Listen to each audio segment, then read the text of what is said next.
I was about to tell you another method, which I think you had in the previous course, and that is the process called hydroboration.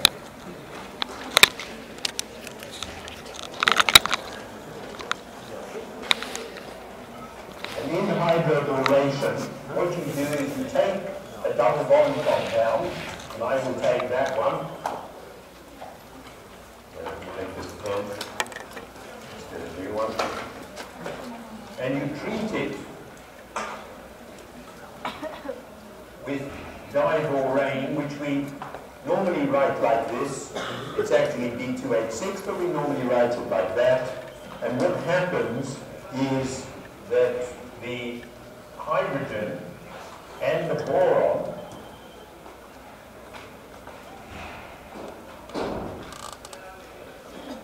add to the same face of the double bond. And when you have a cyclic compound, of course, it's very easy to detect that the hydrogen and the boron have added to the same face. And I've shown you the hydrogen and the boron adding to the bottom face of the cyclopentene that I've drawn up. It's 1-methyl cyclopentene. So in other words, the hydrogen and the boron have added from behind the whiteboard, but equally they could add from the front of the whiteboard. But I'm not going to draw that picture, and in a minute I'll tell you exactly why. And then what you do is you add alkaline hydrogen peroxide. And if you do that, what will happen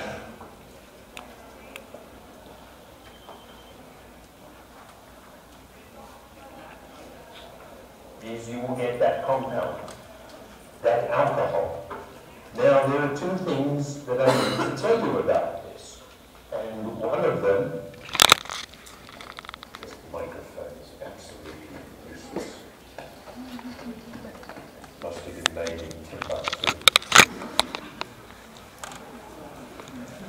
One of the things that I need to tell you is you've noticed that the hydrogen is added to one end of the double bond, and the boron is added to the other end of the double bond.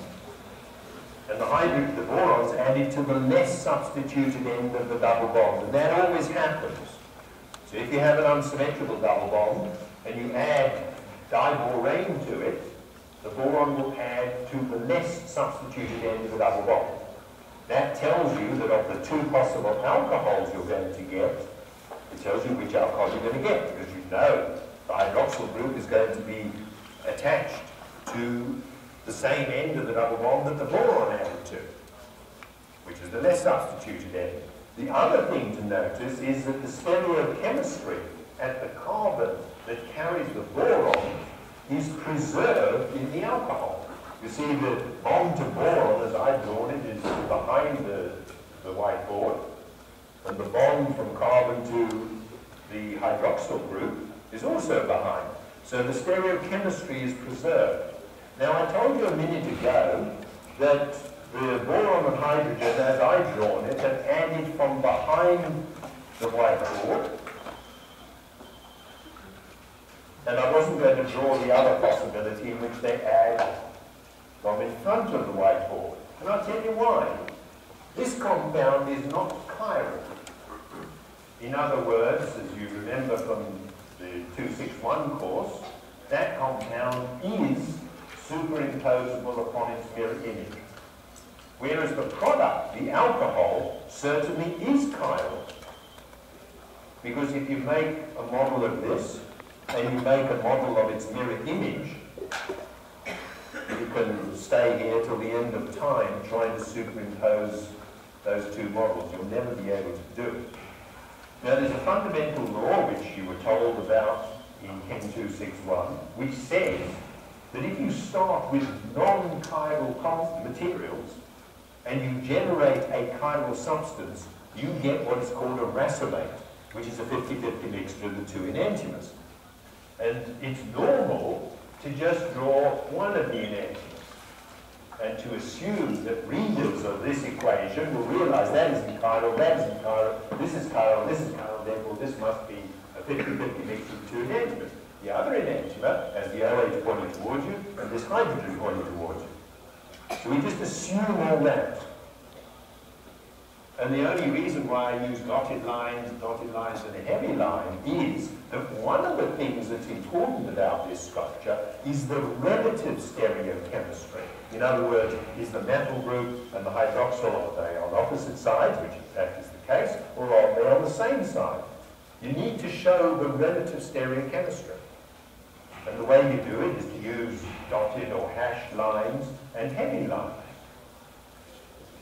The other aspect of the stereochemistry, in fact, the compound is racemic. You rely on the reader's intelligence, and they are examining the context. You see, if I give you a sheet of paper and on it I've written only this, you know two things. You know one thing. You know the relative stereochemistry. But what you don't know is, am I dealing just with that enantiomer, or am I dealing with the racemic material? However, if I write the whole equation from the context, you are expected to realize that I'm dealing with racemic material, because I've generated a chiral compound and I've used starting materials and reagents that are not chiral. So now you know two methods of converting a double bond compound into an alcohol. And those two methods are complementary in the following sense. If you take this compound and you treat it, say, with mercuric acetate in water, that's the first thing you do, and then you add sodium borohydride, what you will get is that alcohol. However, if you do the hydroboration business,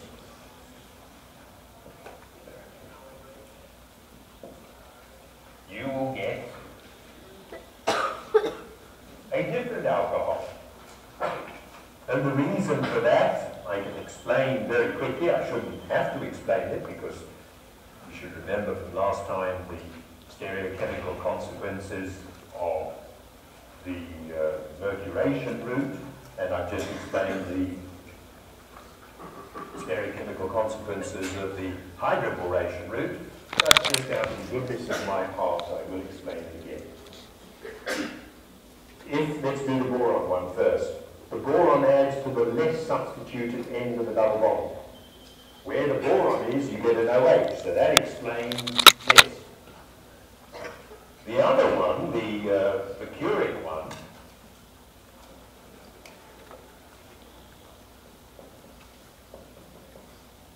you get the more stable of the two possible copper cations. And now, that carbocation is quenched by water.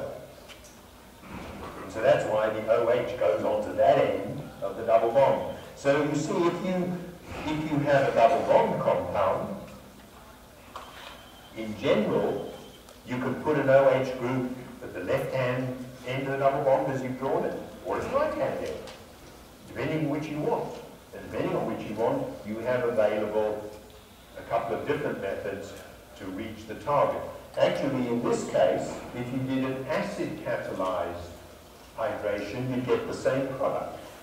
Because instead of this being a mercuric ion, it would just be a proton. And usually the mercuric route, hydroxymercuration, demercuration, as I mentioned last time, it usually gives better results than just acid-catalyzed hydration. So that's the story for making alcohols by these two methods, and just to make sure that you do understand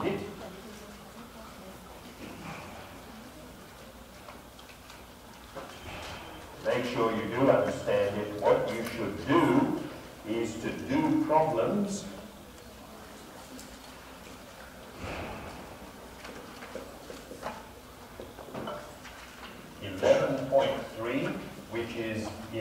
11.4 in 9th edition. And also 11.4, which is 11.5 in the 9th.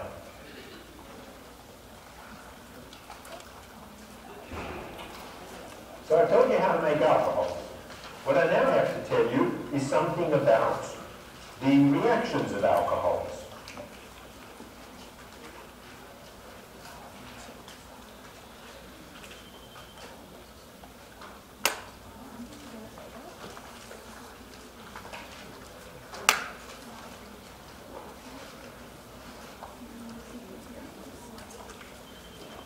I heard something about alcohol on the radio this morning. There's some singer called Amy Winehouse, British singer, ex-British singer. Apparently the coroner announced that in her blood they found something like 5 times the British legal driving alcohol limit, and a few bottles, empty bottles of vodka in her apartment. You've got to treat these alcohols with respect. Okay, let's talk about reactions of alcohols. There are 3 sites of reactivity for an alcohol. So here is an alcohol. This is one site. That's another one. And the third type is you can convert an alcohol to make the oxygen a leaving group. And if you make the oxygen a leaving group, then this bond becomes a possible site for reactivity. So now let me show you each of these. Now if I write it down like this, it doesn't mean too much, but if I explain it to you, you'll see that everything is fine. Let's deal with this one first. If you take an alcohol and you put it in the presence of protons, then what happens is that the hydroxyl becomes protonated. And once it becomes protonated, it turns into a leaving group, because if the electrons move onto that oxygen, what you can get is a carbon cation plus neutral water. The other way in which it can behave as a leaving group, once it's been protonated, is that you can have some nucleophile attack that carbon and likewise displace the protonated oxygen as a leaving group. And as you realize, this is characteristic of what are called SN1 reactions, and this is characteristic of what are called SN2 reactions. So that's an example of the reactivity of an alcohol that's due to the presence of lone pairs on the oxygen. Anything that's an electrophile, and of course a proton is the simplest electrophile, can be attacked by the lone pairs on the oxygen. So that's one site of reactivity. But as I said, there are in all 3 sites of reactivity. Now actually I've given you 2 sites because once the oxygen is converted into a leaving group, now this bond is a site of reactivity. You can break that bond.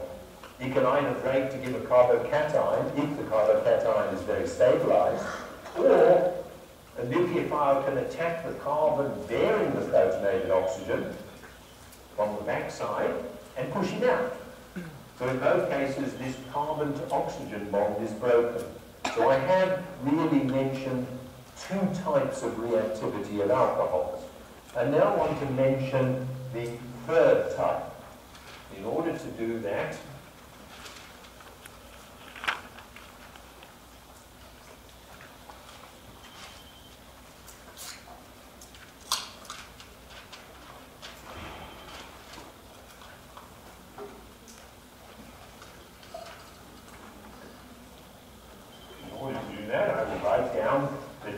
formula of an alcohol again. And so here it is. And I'm going to take some base, attack there. And so what I get is an alkoxide.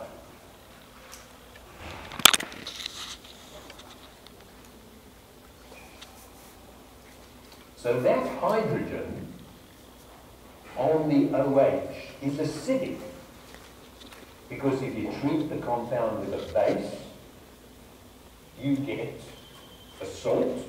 Supposing you say hydroxide.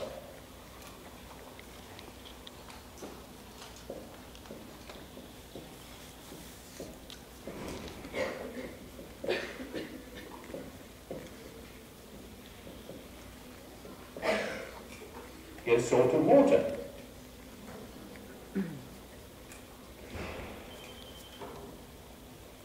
I remember when I was a little schoolboy, we had to decide acid plus base equals salt plus water. And if you didn't get it right, you got the cane. You had to touch your toes, and the chemistry teacher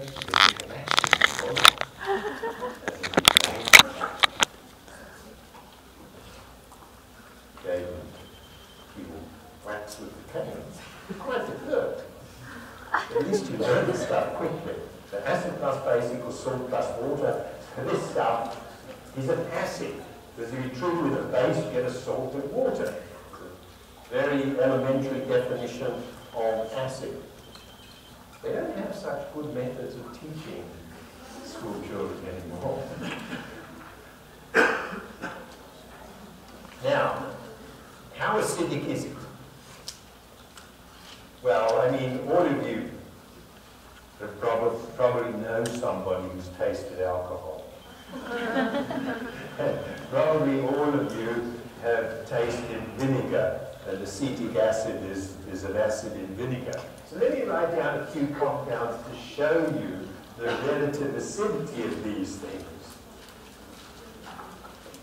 Water, a little more acidic than an alcohol, which is a little more acidic than the terminal hydrogen of an acetylene, which is more acidic than the hydrogens on nitrogen, which are a heck of a lot more acidic than the hydrogens on a hydrocarbon.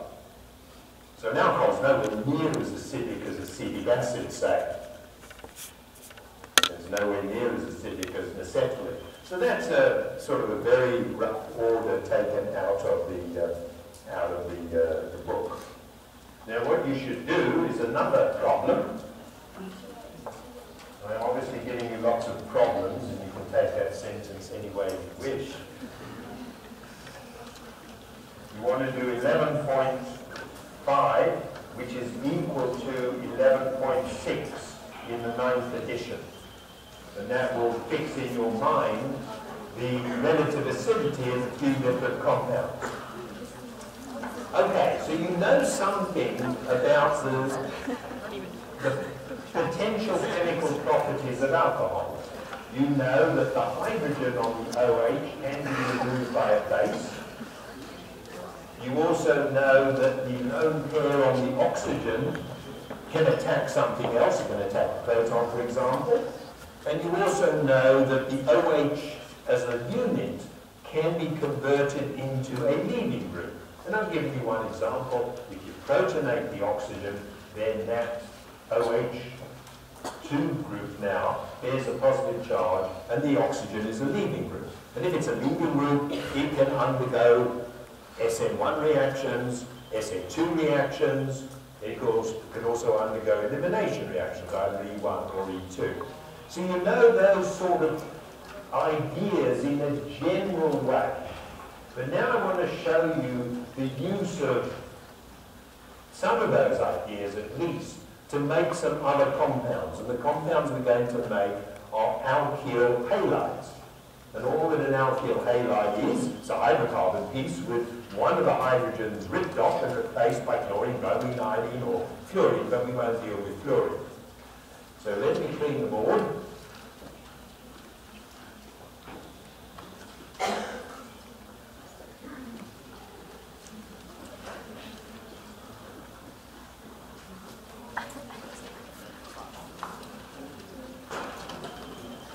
and tell you about making alkyl halides. There are generally three ways.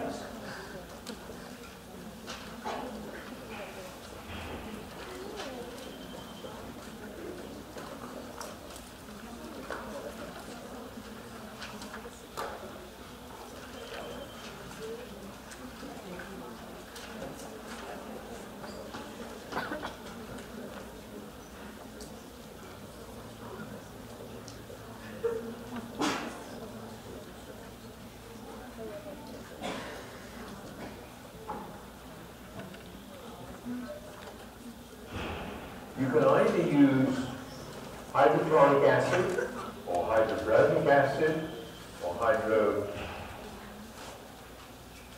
acid, or you can use PBr3 or PCl3, or you can use a substance called thionyl chloride. Now, thionyl chloride will obviously give you an acid, it will obviously give you a chloride. PBr3 will obviously give you a bromide. PCl3 will give you a chloride. And HCl will give you a chloride, HBr will give you a bromide, and HI will give you an iodide. And the question is, how do these reactions work? Well, it depends on the structure of the alcohol. If, for example, you have a tertiary alcohol and you treat it with HCl, what you will get is that because the hydroxyl is protonated, that becomes a good leaving group, and it can give you a stabilized carbocation. And that carbocation will now be trapped by the nucleophile that's present. The nucleophile comes in, and so now you get that alkyl chloride. And in fact, this reaction is so easy. If you take this alcohol, tertiary butanol, in a separatory funnel, and you add concentrated HCl, you shake it, you'll get the chloride.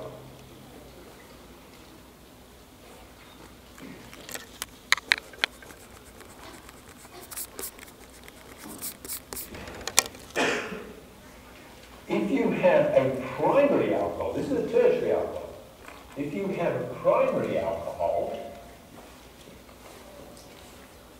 then for HBr or HI, what will happen first is that the hydroxyl is protonated, and then the halide will come in and do an SN2 displacement.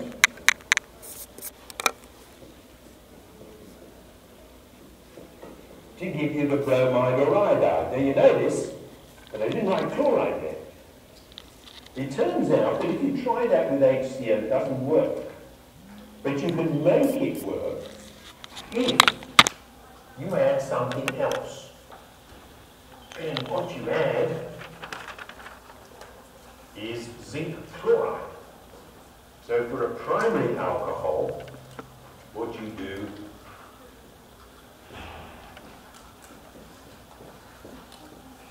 add zinc chloride, and what you get from that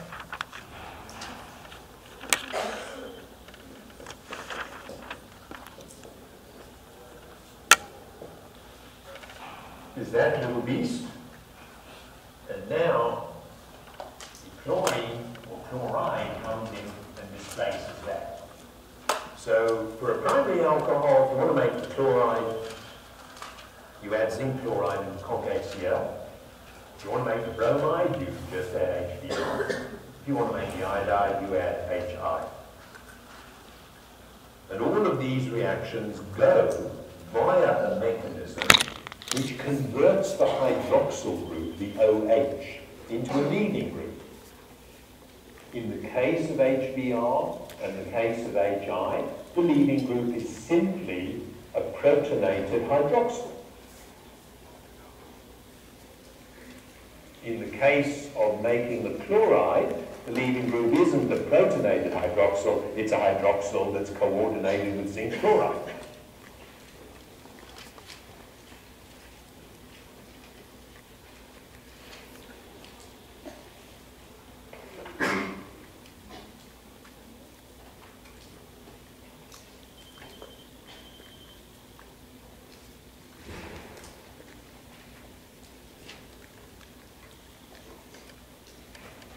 Now, there are sometimes complications in this reaction.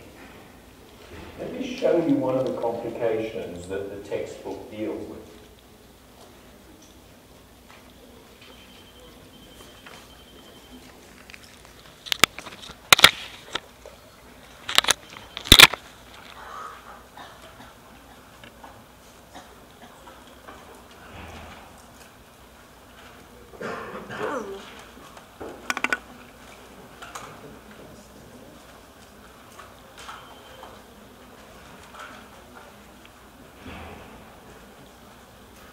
If you try this experiment, you will get that product. And clearly, the bromine is not in the same place as was occupied by the OH. So either I've made a mistake here, or I've been telling you an absolute load of rubbish, or there's a good reason. Obviously, if there wasn't a good reason, the dean would fire me. I was once fired. If I can use that expression by the library. I went to get a book, I give them my card, and they say, "Sorry, sir, you're not on staff of this university." And I said to my man, "That's strange. I thought if one's fired, I'm the dean and not on the librarian." So they checked and the computer had made a mess and so on, as often happens. So I can still check out books from the library. I must have dozens checked out, so if they do fire me, I'll just abscond with them. It's not okay. Obviously something has happened here. Then you can actually work out what has happened if, and this is the reason why I'm telling you this, if you think in terms of the mechanism of what goes on. From what I told you, if you treat a secondary alcohol with HBr, you know that the first thing that happens is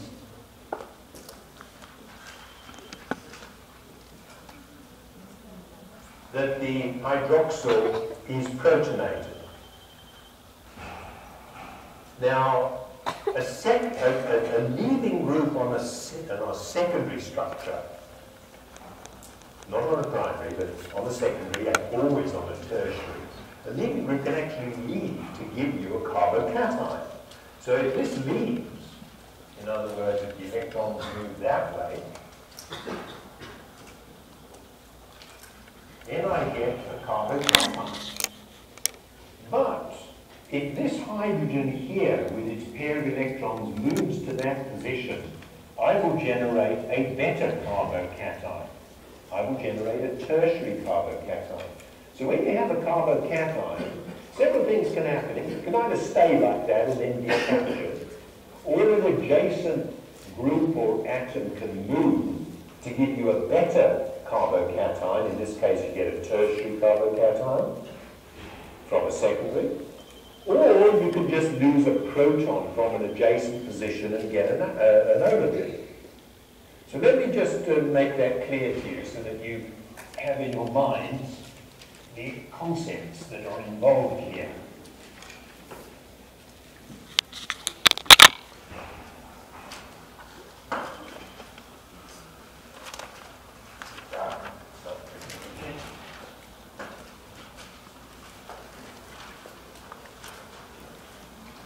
I'm going to say LG is leaving group.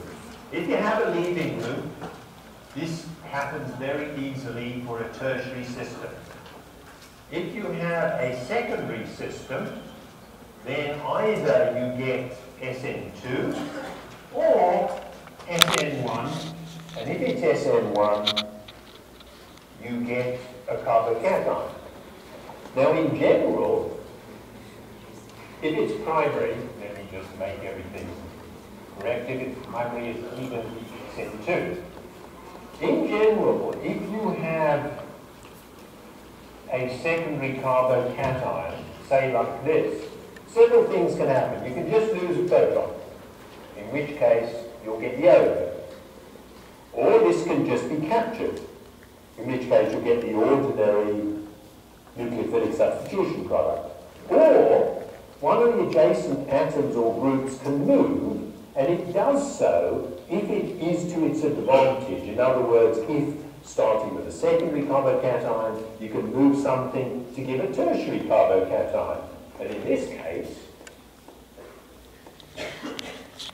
if this lot moves there, then as I indicated over here, you get a tertiary carbocation. And so now this tertiary carbocation is captured by bromide, and so that's how you get this tertiary bromide. So it's all very understandable if you think in terms of the mechanism.